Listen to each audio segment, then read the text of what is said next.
Émeute, Booba estime que « l'État est beaucoup trop mou et faible ».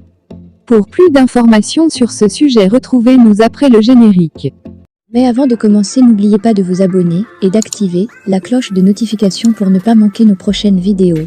Bon visionnage.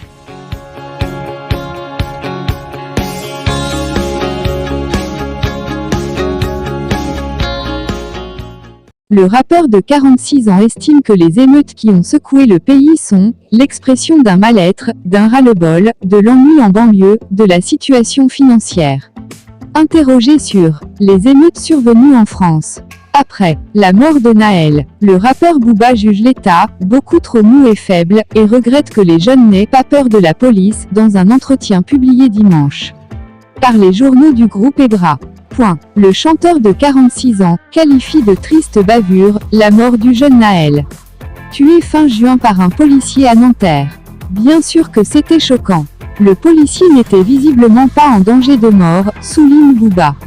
Quant aux émeutes, je trouve surtout que la police, le système judiciaire-carcéral, et plus globalement l'État, ne se font pas respecter, poursuit-il. Les jeunes n'ont pas peur de la police, l'État est beaucoup trop mou et faible. Le natif des Hauts-de-Seine ajoute qu'à son avis, les peines de prison sont trop légères et surtout rarement appliquées, les policiers sont discrédités. Le rappeur, qui vit à Miami, estime qu'aux États-Unis, c'est loin d'être parfait mais tu ne défies pas la police à la bagarre. Booba, de son vrai nom Eli Yafa, voit dans les émeutes un abcès qui avait besoin de péter. Ce n'était pas forcément dû à la mort du petit Naël, c'est l'expression d'un mal-être, d'un ras-le-bol, de l'ennui en banlieue, de la situation financière, observe-t-il.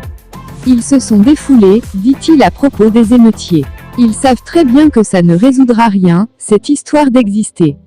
Considéré comme le plus fortuné des rappeurs français, Booba a lui-même eu maille à partir avec les autorités par le passé pour des violences, notamment en 2018 à la suite d'une bagarre à l'aéroport d'Orly avec un autre musicien, Kaharis. À la suite de cet incide, les deux hommes avaient été condamnés à 18 mois de prison avec sursis et 50 000 € d'amende ainsi qu'à payer plus de 45 000 € au titre des dommages occasionnés.